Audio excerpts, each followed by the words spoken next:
वच्छायाणम् ओम नमो लोहि सप्तसाहुडम् ओम नमो लोहि सप्तसाहुडम् आपने आपको आप में वर लिया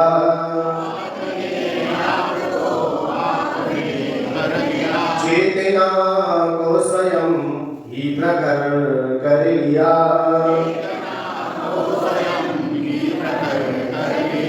वीतरागी प्रभु हे महावीर जन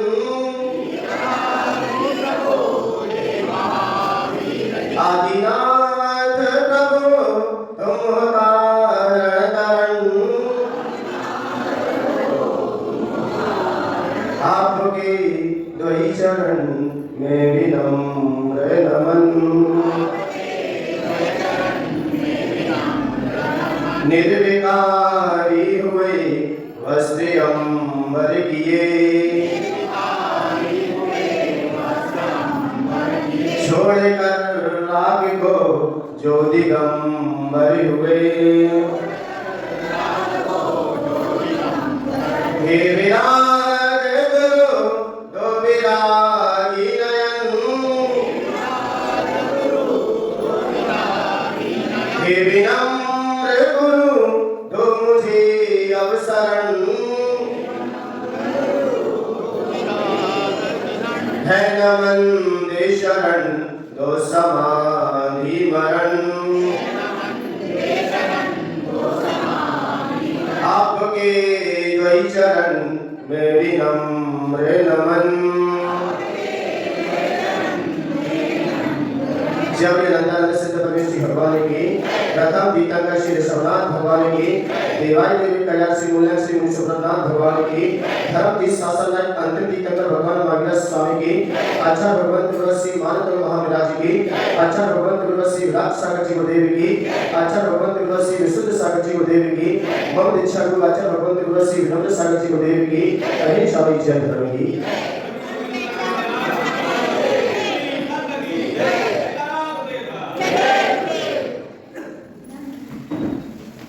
गुणों की खान भरतामर हृदय की शान भरतामर गुणों की खान भरतामर हृदय की जान भरतामर दिलों में ज्ञान भरतामर विरागी ध्यान भरतामर प्रभु का नाम भरतामर हमारी शान भरतामर कहीं दिल से इसी गाए वो खुद भगवान बन जाए कहीं दिल से इसी गाए वो खुद भगवान बन जाए तभी तो बन गया यारो सभी की जान भरतामर तभी तो बन गया यारो सभी की जान भरतामर आचार्य भगवंत मानव महाविराज जो कि कल वो कारागृह से मुक्त हुए उस बंधनों से मुक्त होकर उस बंधनों से निकलकर अब वो प्रभु भक्ति में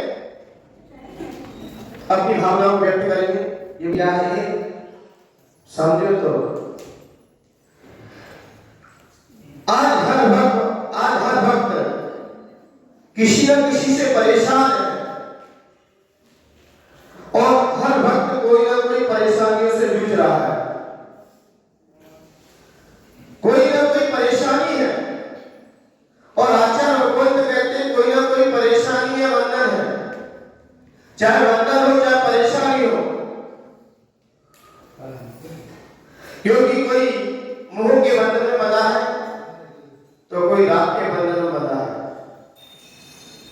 और कोई परमात्मा के बंधन में बंधा आचार्य भगवंतों का कहना है कि हर भक्त जब आचार्य भगवंत मानव महाविराज इतने बंधनों से बने थे और सभी को लगता है और सभी को दुनिया में कोई ना कोई परेशानी है बंधन भी है इसीलिए आज भक्तामर की महिमा इतनी क्यों है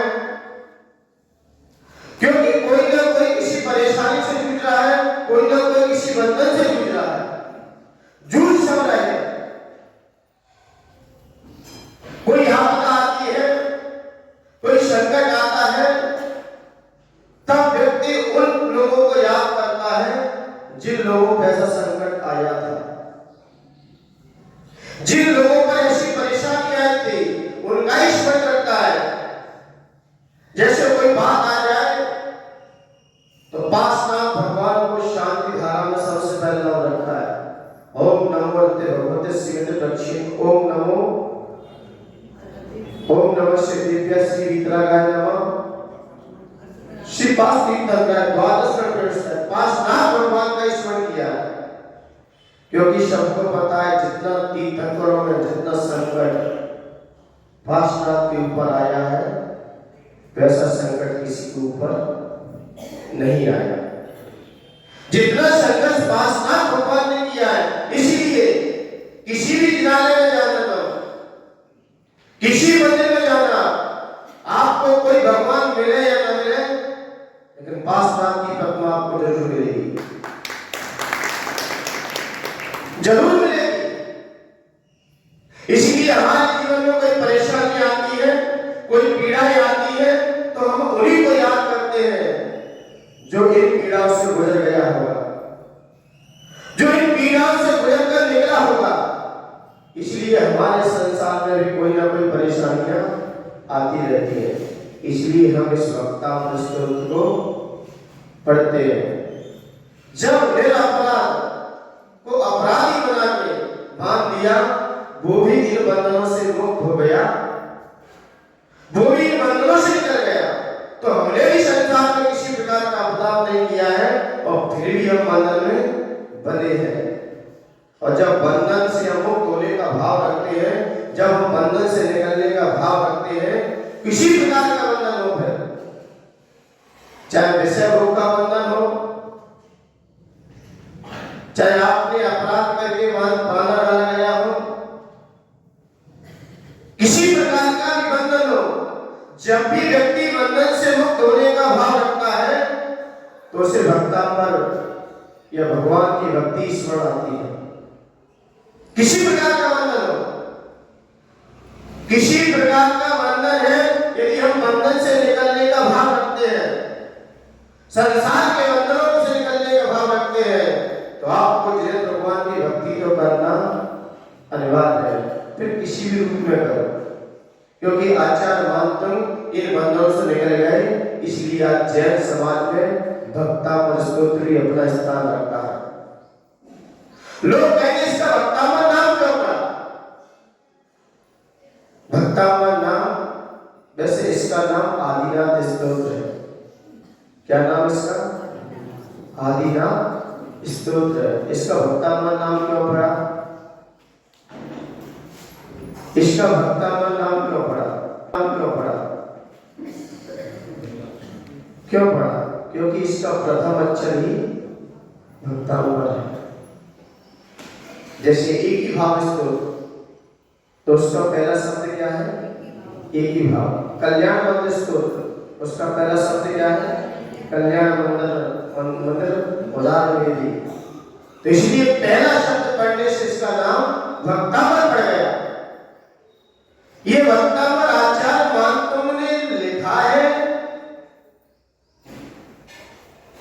कि अंदर से कहा है, क्योंकि जो आचार्य मान, कोई भी आचार्य हो, कोई भी दिगंबर शब्द हो, गुरु वो होता है जो कह देता है, वो मंत्र बन जाता है, जो वो मंत्र बन जाता है, जो कहता है वो मंत्र बनता है, और जो बोल देता है वो शास्त्र बनता है। बोल दे, गुरु ने आपसे, आपने मुझसे जो वर्ण बोला है, आपने कोई शंका की और गुरु महाराज ने उसका समाधान किया, वो शास्त्र बन गया।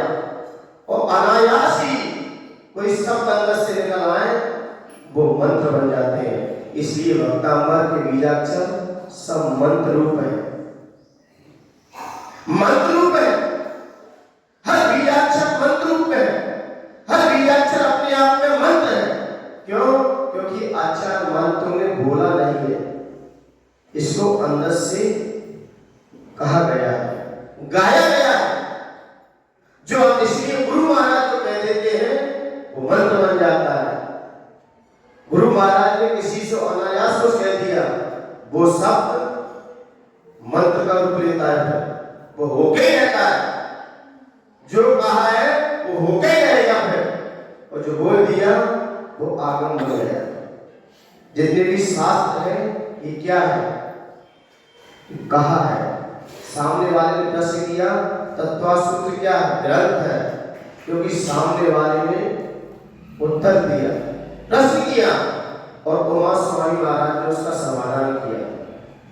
शास्त्र जितने भी लिखे गए वो जिज्ञासु की जिज्ञासा है और सामने वाले का समाधान है। कोई भी शास्त्र जब तक शिष्य जिज्ञासा नहीं करेगा तब तक गुरु महाराज उसका समाधान भी नहीं करते, और जैसे जिज्ञासा करता है वैसे ही समाधान होता है। इसी जितने भी शास्त्र है अधिकांशता जिज्ञासु के प्रश्न है और गुरु महाराज का समाधान है। वो आज क्या बन गया, शास्त्र बन गया। इसलिए मुनि आगम चक्षुषा हो, मुनि की आंख आगम की होती है।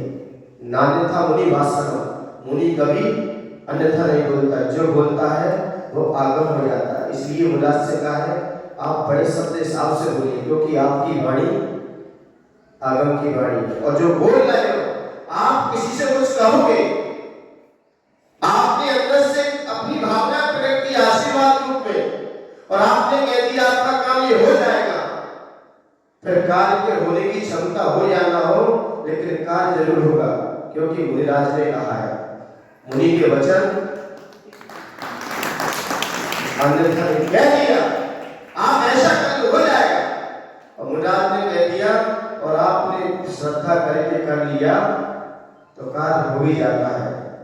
तो इसलिए आचार्य मानव ने भगवान की वाणी पर क्या किया, जिन आज्ञा को श्रद्धा किया, क्योंकि आचार्य मानव कितने संकट में होते हुए भी, कितने संकट में होते हुए भी फिर भी जिन्हें भगवान की आज्ञा को श्रद्धा किया, जिन वचनों में शंका न था, जिन्हें भगवान के वचनों में शंका रहते, उन्होंने कहा दिगंबर जो तीर्थंकर होते हो कभी अन्यथा नहीं होते। इसलिए धर्म ध्यान का पहला लक्षण ही है आज्ञा विजय।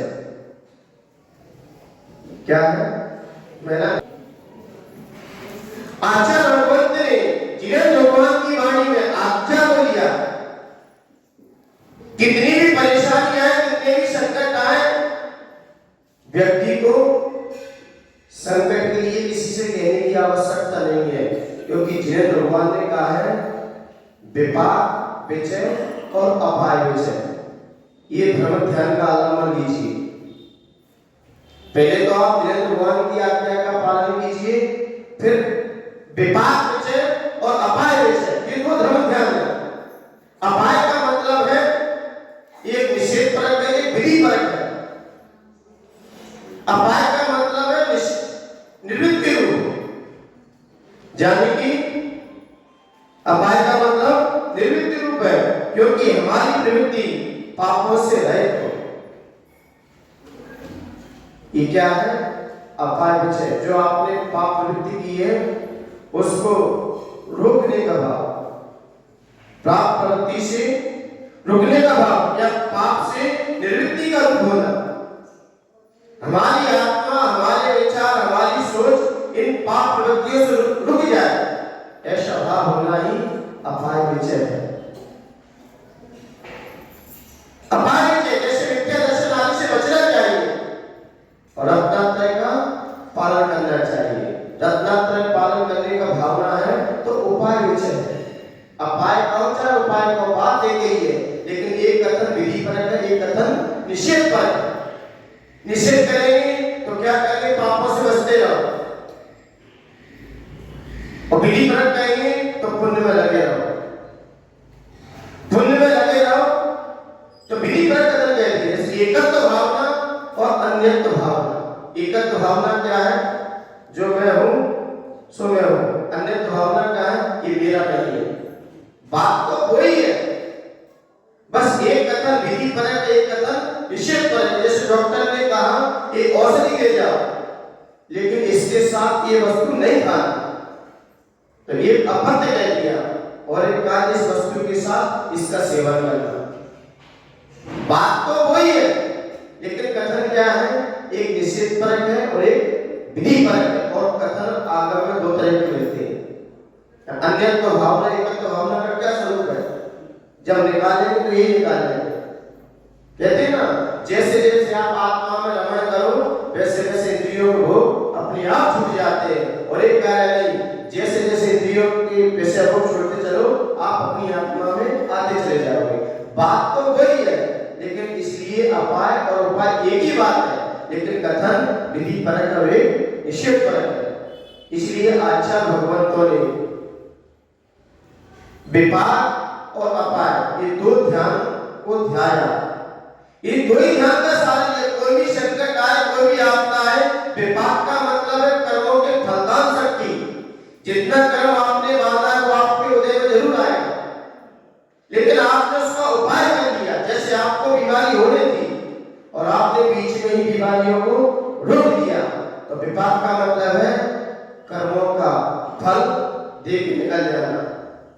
विजय का मतलब है विचार पूर्वक कोई भी कर्म उदय में आएगा और विचार पूर्वक इस कर्म के फल को आपको भोगना पड़ेगा। ये विपाक उचित धर्म ध्यान है, लेकिन आचार्य मानते हुए दोनों ध्यानों को लिया। पहले जिन भगवान की आज्ञा को साधा, क्योंकि जिन भगवान की आज्ञा लेने से हमारे अंदर श्रद्धा मजबूत होता है, और श्रद्धा मजबूत होते ही अपाय विचार का धर्म ध्यान करते हुए उन्होंने अपने लक्ष्य को इतना पुण्य से मान लिया, अपने योगों को इतना संभाला कि उनका उपयोग शुद्ध उपयोग में हेतु हो गया। तो इसलिए अच्छा भगवंतों का कहना है, कितना भी संकट आए, कितना ही परेशानी आए, आप दो ध्यान हमेशा ध्याते रहिए। भगवान कुछ नहीं करेगा, न करता हो किसी का, वो तो मात्र निमित्त है। डॉक्टर कुछ नहीं करता, जब आपका पुण्य का उदय होगा तो औषधि काम करेगी, अन्यथा डॉक्टर कितना भी इलाज करता रहे, डॉक्टर क्या कर सकता है? डॉक्टर उपचार कर सकता है, लेकिन आपका पुण्य का उदय होगा तो ठीक हो गई। फिर पुण्य का उदय कितना भी ठीक हो, औषधि छोटी भी काम कर जाती है, और पुण्य का उदय ना हो तो इसलिए आचार्य महंतों ने चिंतन किया कि मेरा ही कोई पाप कर्म का उदय है।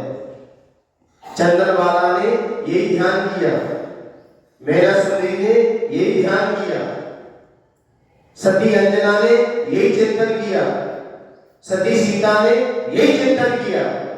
कोई किसी के पास नहीं गई थी, सिर्फ अपने अशुभ उपयोग को रोक के रखा। और इसलिए आचार्य महंतों ने भक्ति के माध्यम से अशुभ उपयोग को रोक के शुभ उपयोग में लगा दिया, और शुभ उपयोग में लगाते ही उनकी पुण्य की सत्ता बढ़ी।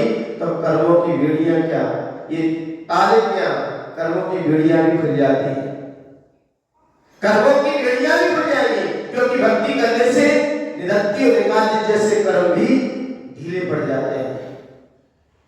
निरत्ति निकाती जैसे कर्मों का बंध देव शास्त्र की अवहेलना से होता है, और निरत्ति निकाती जैसे कर्मों का बंध भी देव शास्त्र की भक्ति से ही बाहर निकलता है, करता है। तो इसलिए आचार्य भगवंत ने कहा आप अपने आप में रहिए, कितना भी संकट आए, कितनी परेशानी आए, आप अपने कर्मों का चिंतन कीजिए, दूसरों को दोष देने की आवश्यकता नहीं है। निमित्त को बुरा कहोगे तो निमित्त बुरा हो या ना हो, लेकिन उस समय आपका उपादान जरूर बुरा। इसलिए आचार्य भगवंत ने इस वक्ता पर स्तुति इसलिए रचा कि वो बेड़ी में थे, उन्होंने तो अपने समय का सदुपयोग किया है।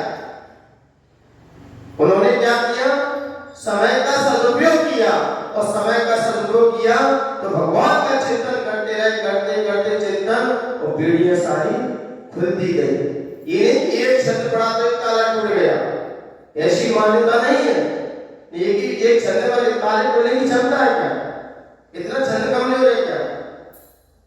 लोगों की मान्यता का एक छंद पड़ा तो एक ताला टूट गया, नहीं।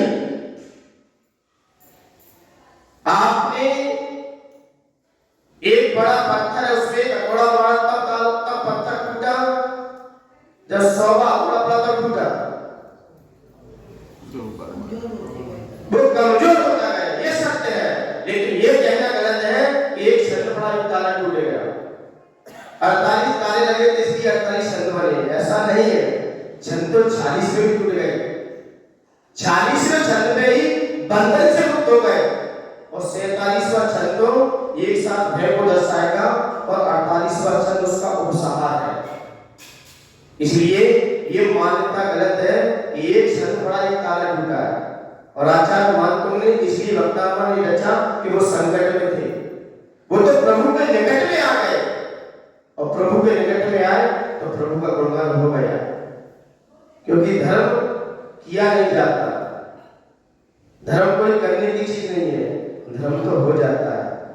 कहते ना, धर्म किया नहीं जाता हो जाता है।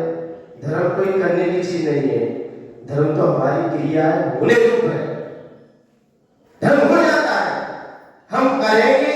इसलिए आचार्य और भक्त कहते हैं भगवान की भक्ति करो, खुशी से करो, खुशी के लिए नहीं।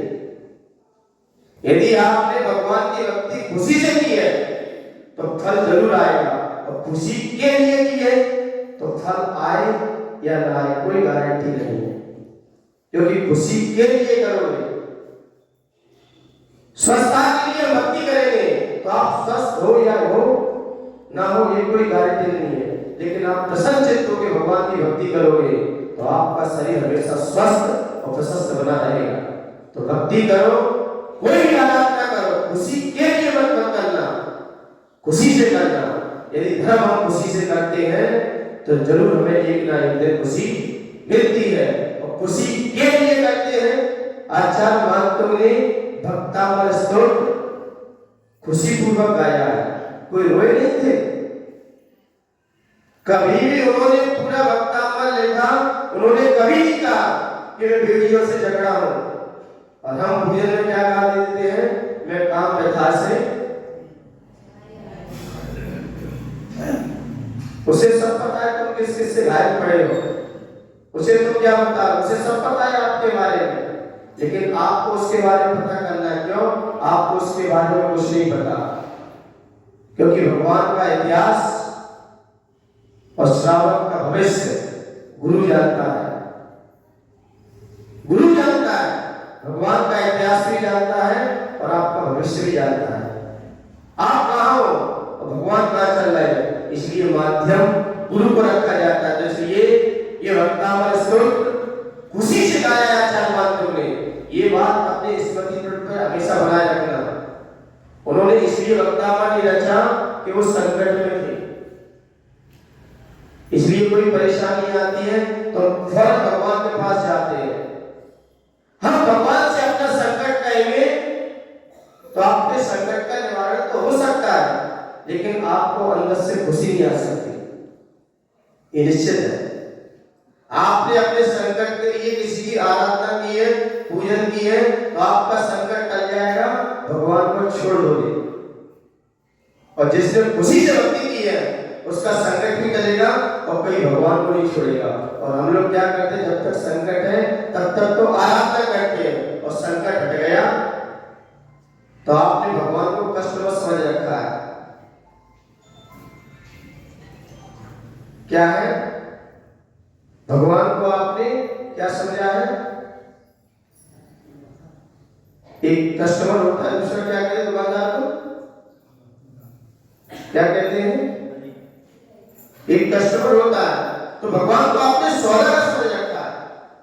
सौदा करेंगे कि मेरा सौदा है, तब तक काम करेंगे, और निकल गया तो मान्यवर भगवान कोई सौदागर नहीं है, क्योंकि भगवान को आप किस रूप में देख रहे हो।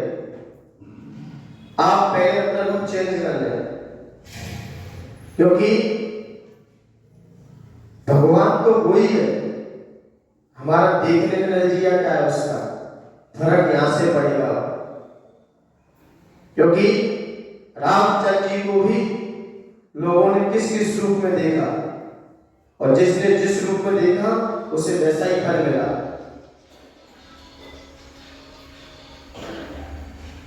रावण ने रामचंद्र जी किस रूप में देखा, कैकेयी ने रामचंद्र जी किस रूप में देखा, मंत्रा ने रामचंद्र जी किस रूप में देखा, मंत्रा ने रामचंद्र जी किस रूप में देखा, और कैकेयी ने किस रूप में देखा। और सभी ने किस रूप में देखा? जिसने जिस रूप में देखा है उसे वैसा ही फल मिलता है। अब ये मत कहना भगवान आप भेदभाव करते हैं। भगवान कभी किसी के साथ भेदभाव नहीं करता। आप अपनी दृष्टि से भेदभाव करते हो। जिसने जिस आंख से देखा है, जिस दृष्टि से देखा है, फल उसको वैसा ही मिलता है। रामचंद्र जी को जिसने जिस दृष्टि से देखा, फल उसके हाथ में पहुंच गया। श्री कृष्ण को सुदामा ने पहले किस रूप में देखा और बाद में किस रूप में देखा? पहले देखा तो भिखारी बनना पड़ा और दृष्टि चेंज की तो कुटिया से महल हो गई। तो इसलिए हम ईश्वर को किस दृष्टि से देख रहे हैं? हम भगवान को किस भाव से देख रहे हैं? हम गुरुओं को किस भाव से देख रहे हैं? फल तो यहां से मिलेगा। हमारा भक्ति करने का लॉजिक क्या है? हमारा भक्ति करने का भाव क्या है? फल तो यहां से मिलता है। राजा सैनिक ने जब मुराद के गले में सांप डाला तब भाव क्या था? और राजा सैनिक ने जैसे मुराद के गले से सांप निकाला तब भाव क्या था? सांप तो मात्र आलम्बन था। जब डाला तब क्या पड़ती थी आपकी आत्मा की, और जब निकाला तो आत्मा की क्या पड़ती थी? फल यहां से मिला। जब डाला तब नरक आदि का मतलब बता, और जब निकाला तो सम्यक की भूमि का जमा दी।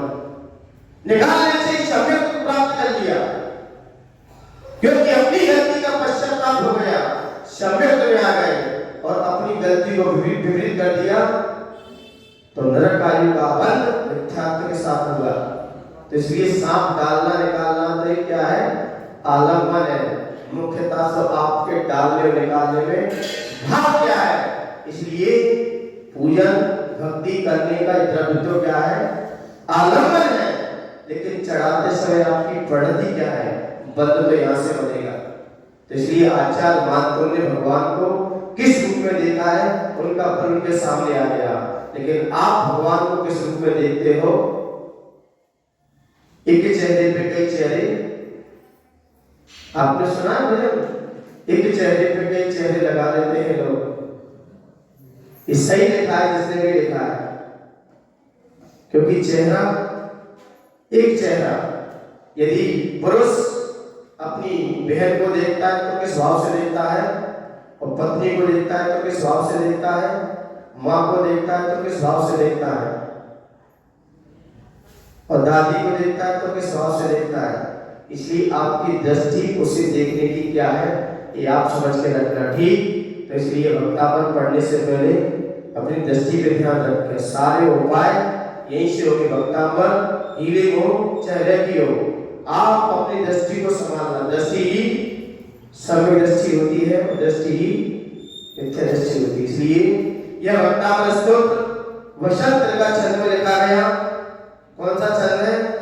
अभी प्रश्न मंच भी होगा, प्रवचन के बाद आपको पुरस्कार भी मिलेगा, प्रश्न इसी से पूछे जाएंगे। तो ये वक्तावन स्तोत्र वसंत का छंद में लिखा गया। एक पंक्ति में 14 अक्षर होते हैं, 14 मात्राएं होती है।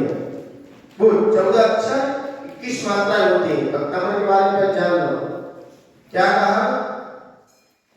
एक पंक्ति में 14 अक्षर और 21 मात्राएं होती है, और पूरे छंद में 56 अक्षर और 84 मात्राएं। पहले बसंत का छंद में लिखा गया ये छंद। इस छंद का नाम क्या है? बसंत का छंद। बसंत का छंद की विशेषता क्या है? एक पंक्ति में 14 अक्षर होंगे और 21 मात्राएं होंगी। 14 अक्षर में से 7 रस होंगे और 7 दीर्घ होंगे। 7 ही रस होंगे और 7 ही दीर्घ होंगे, और 21 मात्राएं। और पूरे छंद में कितने?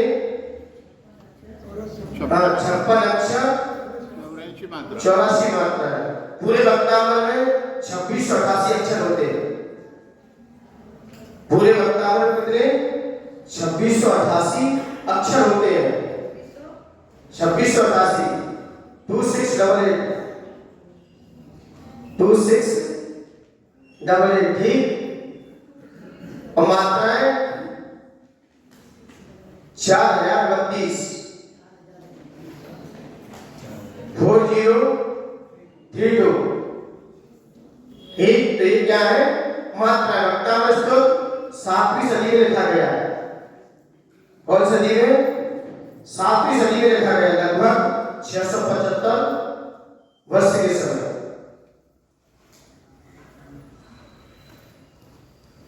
इस स्तोत्र का नाम आदिनाथ स्तोत्र है। इस स्तोत्र का नाम क्या है?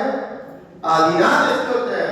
वक्तामर स्तोत्र तो इसके पहले शब्द से पढ़ा है, क्योंकि इसमें आदिनाथ भगवान का ही गुणगान है। इसमें नाम नहीं आएगा आदिनाथ भगवान का, लेकिन वो एक शब्द कहीं वहां से पता लग जाएगा कि आदिनाथ भगवान का स्तोत्र। ठीक। और आचार्य मानतुंग जाति के ब्राह्मण थे। इनका जन्म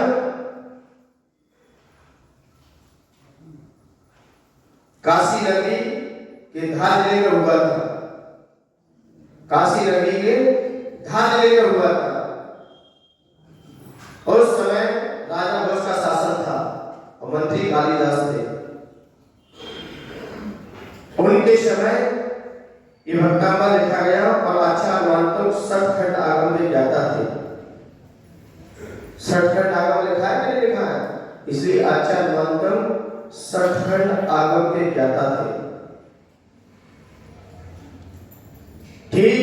तो ये वक्तामर के बारे में अपने जाना समझा। आइए अब छंद पढ़ने के लिए तैयार होते हैं। छंद की क्या विशेषता है? आइए अपने छंद के बारे में जान लिया, छंद को समझ लिया। विशेषता है आपको हम क्रम से बताते रहेंगे और अपना भाव भी बनाते रहेंगे। ये तो आचार्य मानतुंग का भाव है। ये किसका भाव है? आचार्य मानतुंग का निजी भाव है। अब आप अपना निजी भाव क्या बनाओगे वो बनाना, मेरे साथ बनाना और अपने उपयोग से बनाना। आइए पढ़ने के लिए तैयार। सबके पास किताब है? सबके से डालो पहले सब। कुछ लोगों को सिर्फ खाली टोपी खत्म नहीं क्या? सर ढक के देव शास्त्र गुरु के सामने सर ढक के बैठना चाहिए। विद्या अध्ययन करो गुरुकुल में। ये दोनों पहलों से कहना दुपट्टा किसी के सर ढक से। ये तो हमारी शब्दता है। देव शास्त्र गुरु के दर्शन करने भी जाए। विद्या प्राप्ति के लिए जितनी विद्या होगी विद्या उतनी प्राप्त होगी।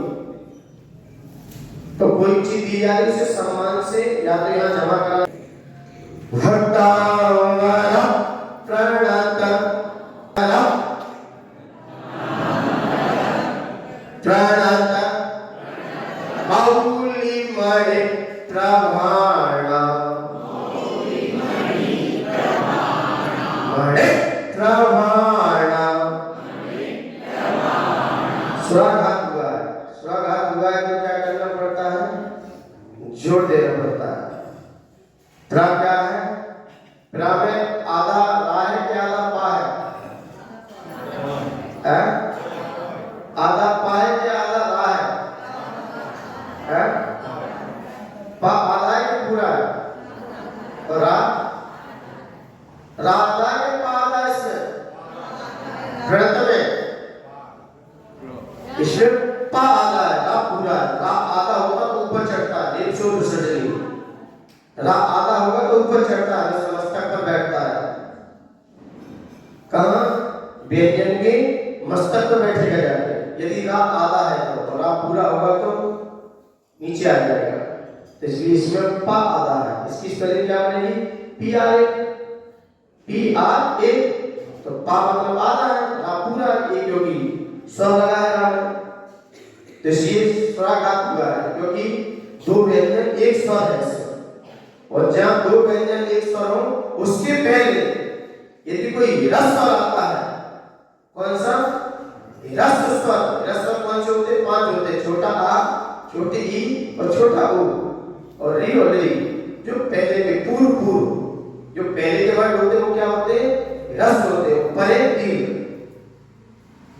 पूर्व रस्व पूर्व दीर्घ का पहले का छोटा आ रस्व बड़ा दीर्घ, दीर्घ हो गया। ठीक, तो 5 इसलिए रा में क्या है, आ है। जैसे भक्तामरा, क्योंकि रा है, रा में स्वर बैठा है, तो स्वर बैठा है तो आपको यहाँ एक ब्रेक देना पड़ेगा, तब निकल पाएगा। भक्तामरा प्रणत मौली मणि प्रवाणा,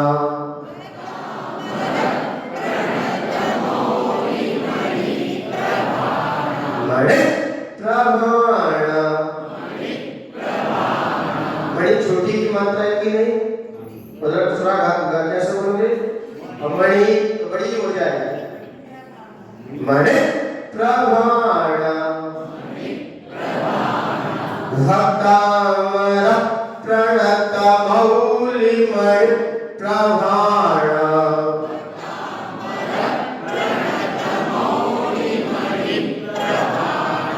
मुद्योतकं दलित पापतमो वितानम्,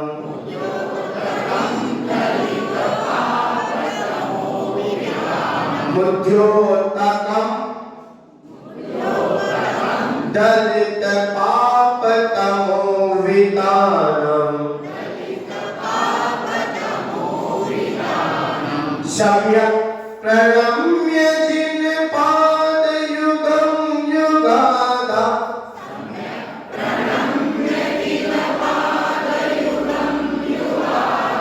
सम्यक् प्रणम्य जिन पाद युगं युगादा,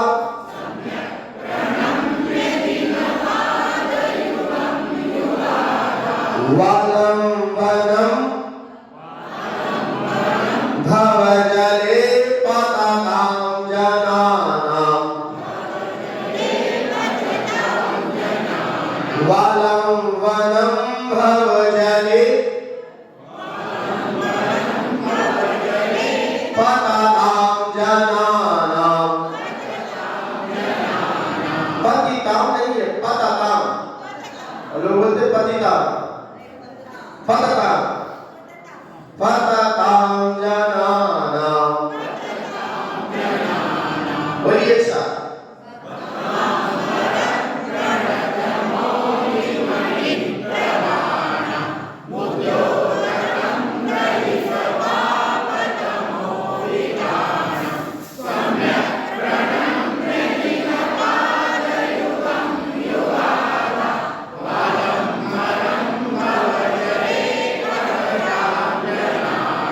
any problem? Any problem? Any problem? All of you clear? All of you clear? Yes के तो बोलो, भाई तो मुझे क्या पता आप क्या बोल रहे हैं। कहीं शब्द में प्रॉब्लम, इस शब्द का फल है सर्वविघ्न विनाशक। क्या फल है इसका? सभी प्रकार के विघ्नों को नाश करने वाला। विघ्न होते, बीमारी होती, रोग होते, पीड़ा होती, सब अलग अलग है। विघ्न अलग है, रोग अलग है, पीड़ा अलग है और बीमारी अलग है, चार अलग है। लेकिन यहाँ किसकी बात है? सर्व विघ्न विनाशक, इसका फल है। इस शब्द को पढ़ने से सारे विघ्नों का नाश होता है। विघ्न आते क्यों है? विघ्न आते हैं बड़ों का जितना हमारे द्वारा अनादर होगा उतने हमारे जीवन में विघ्न आएंगे। विघ्न क्यों आते हैं? क्योंकि हमने बड़ों का अनादर किया है। आप जितना बड़ों का अनादर करोगे कोई ना कोई आपके जीवन में विघ्न आते ही रहेंगे। क्योंकि विघ्न अचानक आते, कहकर नहीं आते। विघ्न अचानक आएगा। गाड़ी का एक्सीडेंट होगा, क्या हुआ? चलती गाड़ी में टायर फट गया, क्या आ गया? आप सामान का ध्यान रखें, छत नीचे उगरी ऊपर, क्या हुआ?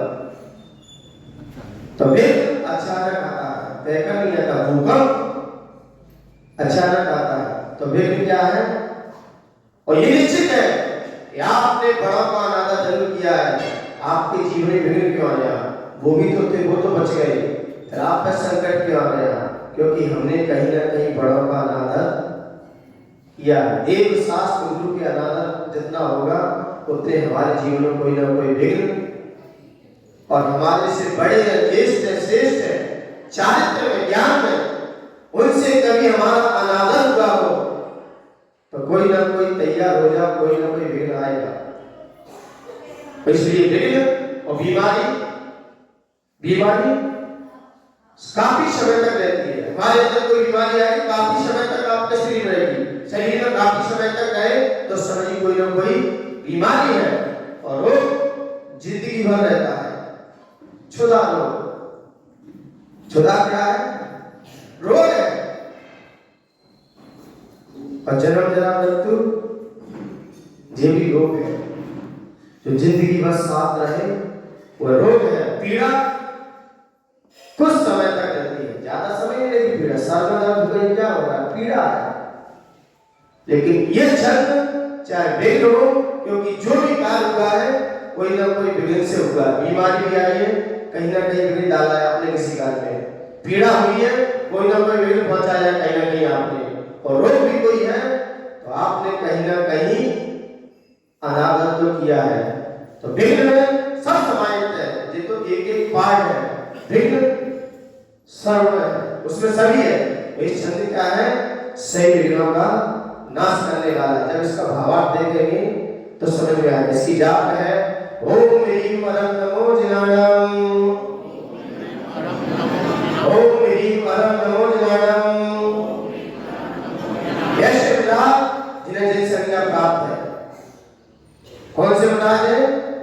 जिन्हें जिन संज्ञा प्राप्त है। ये जिन्हें भगवान की संज्ञा प्राप्त है, ये नियम से मोक्ष जाएंगे, क्योंकि जिन्हें जिन संज्ञा प्राप्त हो गई है। क्योंकि जिन कल्पी होते हैं, एक स्तंभ कल्पी होते हैं, लेकिन इन्हें कौन से? ये जिन कल्पी है। जिन कल्पी मुराद नियम से अपने लक्ष्य को प्राप्त करते हैं, अपने गंतव्य स्थान पर पहुंचते हैं। इसलिए ये मुराद जिन्हें जिन संज्ञा प्राप्त है, उन मुराद ये मुराद कहाँ विराजमान है? विदेश क्षेत्र में विराजमान है। कहाँ पर विराजमान है? विदेश क्षेत्र में विराजमान है। उन मुराद को मेरा मन से, वचन से, काय से बारंबार प्रणाम हो, प्रणाम हो, प्रणाम हो। इसलिए आइए इसका अर्थ देखते हैं। अर्थ भक्तामर, भक्त प्लस अमर। क्या कहा? दो शब्द है।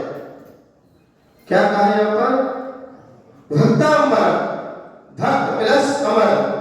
वह भक्त कैसा है? अमर है। अमर भक्त कौन है? सिद्ध भगवान नहीं, क्योंकि जो भक्त इस स्तोत्र को पढ़ता है वो अमर हो जाता है। जो हमें अमरता की ओर ले जाए उसी का नाम भक्तामर है। जो भक्त को अमर बना दे या अमरता का रास्ता दिखा दे या अमरता का पथ दिखा दे, उसी का नाम भक्तामर है। इसलिए भक्त प्लस अमर। कौन सा भक्त है? जो अमर है। अमर भक्त कौन है? जिसकी बीच में कभी मौत नहीं होती। कौन सा भक्त है? जिसकी बीच में मौत नहीं होती, वह देव है। तो यहाँ पर क्या कहा? भक्तामर प्रणत मौली, यानी कि भक्त प्रणत नमस्कार कर रहा है, प्रणाम कर रहा है। मौली मणि प्रमाण, जिनकी मौली वाले मुक्तों पर क्या लगी है? मणि लगी है। मुक्तों में क्या लगी है? मणि लगी है। प्रमाणा, प्रमाणा का मतलब है उद्युत हो रहा है, यानी कि देवों के मुक्तों में लगी मणियां प्रकाशमान हो रही है। पहली लाइन का क्या कहा? देवों के मुक्तों में लगी मणियां प्रकाशमान हो रही है। उद्युत का यानी कि उद्युत हो रही है, कांति को बढ़ा रही है। दलित, दलित का मतलब क्या है? दलना। जैसे कहते चले को क्या कर दो? दल दो। तो दलित का मतलब क्या होता है? दलना। किसको? पाप तमो में डालो, पाप रूपी अंधकार को। किसको? पाप रूपी अंधकार को। पाप रूपी अंधकार को नाश कर रही है। क्या कहा?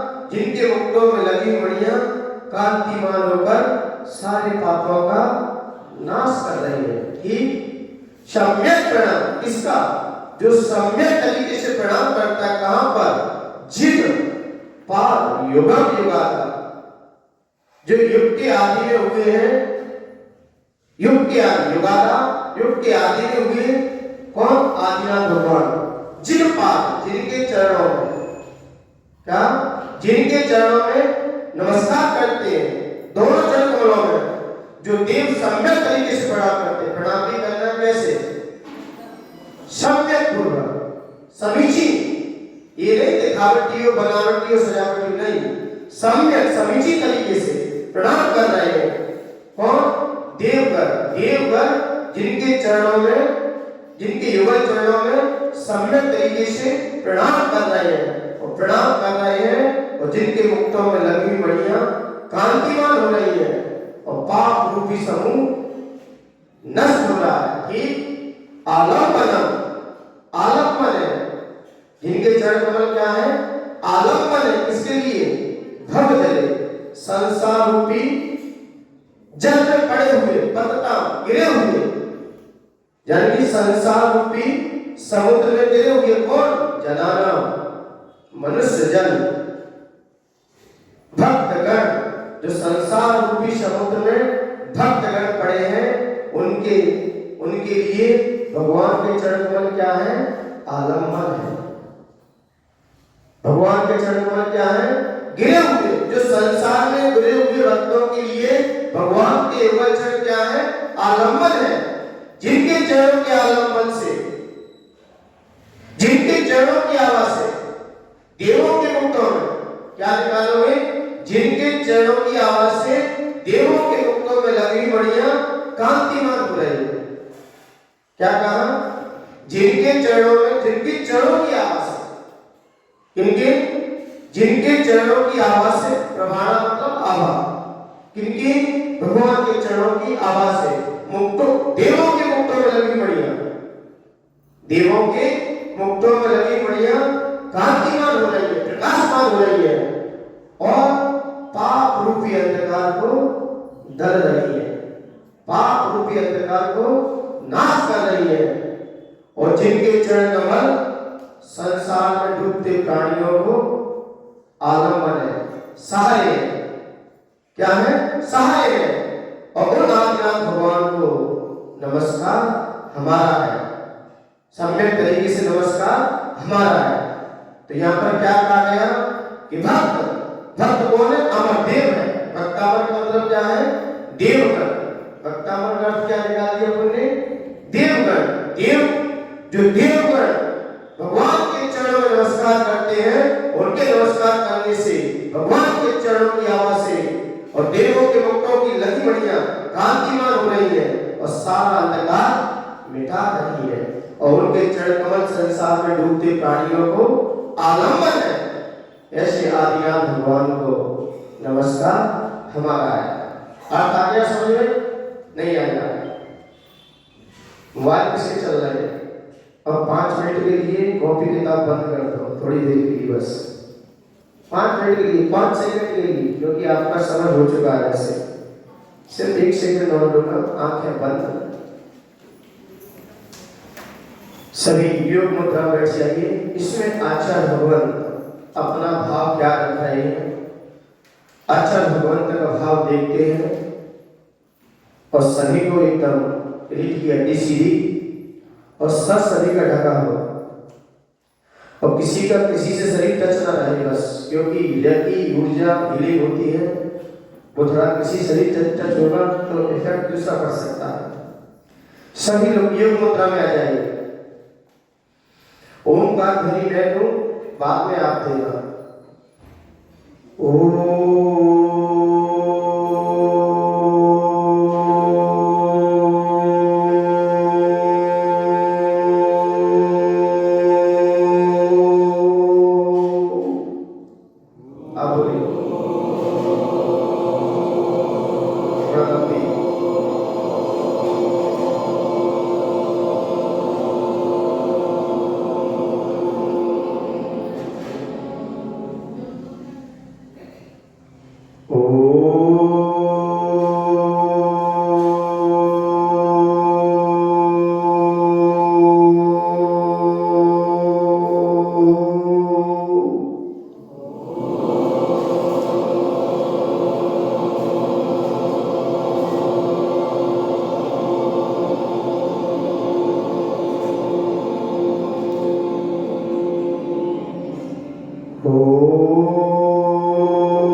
सभी की आंखें बंद और मन को आज्ञा चक्र पर ले जाए। आज मन को कहाँ रखना है? आज्ञा चक्र पर। आज्ञा चक्र कहाँ होता है? दोनों आंखों के ऊपर दोनों भुजाएं होती है, उसके बीचों बीच आज्ञा चक्र होता है। वहां अपने मन को केंद्रित करें, अपने उपयोग को वहां तक ले जाएं और मेरी बात से 2 सेकंड के लिए आप स्मरण करें। हे भगवान, जिनके चरणों की आवाज से, हे भगवान, जिनके चरणों की आवाज से देवों के मुक्तों में लगी हुई है। हे भगवान, जिनके चरणों की आवाज से देवों के मुक्तों में लगी हुई है, कांति में लोग सारा अंधकार मिटा रही है। हे भगवान, जिनके चरणों की आवाज से, हे भगवान, जिनके चरणों की आवाज से देवों के मुक्तों में लगी हुई है, कांति में लोग सारा अंधकार मिटा रही है। हे भगवान, जिनके चरणों की आवाज से देवों के मुक्तों में लगी हुई है, कांति में लोग सारा अंधकार मिटा रही है। जिनके दोनों चरण कमल, जिनके दोनों चरण कमल संसार में डूबते प्राणियों को सहारे हैं। जिनके दोनों चरण कमल संसार में डूबते हुए प्राणियों को सहारे हैं, उन आदिनाथ भगवान को नमन हमारे हैं। हे भगवान, जिनके चरणों की आवाज से, हे भगवान, जिनके चरणों की आवाज से देवों के मुक्तों में लगी हुई है, कांति में लोग सारा अंधकार मिटा रही है। हे भगवान, जिनके चरणों की आवाज से देवों के मुक्तों में लगी हुई है, कांति में लोग सारा अंधकार मिटा रही है। जिनके दोनों चरण कमल संसार में डूबते प्राणियों को सहारे हैं।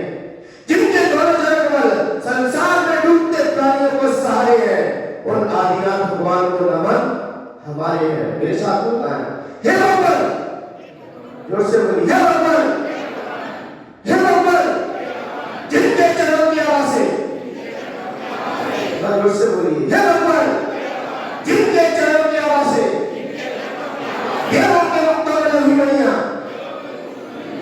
कांति में लोग सारा अंधकार मिटा रही है। जिनके दोनों चरण कमल संसार में डूबते प्राणियों को सहारे हैं, और आदिनाथ भगवान को नमन हमारे हैं। अंतिम बात, हे भगवान, आंखें मत खोलना भी, बिल्कुल भी आंखें बंद रहना चाहिए, आंखें किसी की खोलना चाहिए। आंखें बंद कीजिए सभी लोग। हे भगवान, जिनके चरणों की आवाज से देवों के मुक्तों में लगी हुई है, कांति में लोग सारा अंधकार मिटा रही है। जिनके दोनों चरण कमल संसार में डूबते प्राणियों को सहारे हैं, और आदिनाथ भगवान को नमन हमारे हैं। हाथों को बलिए।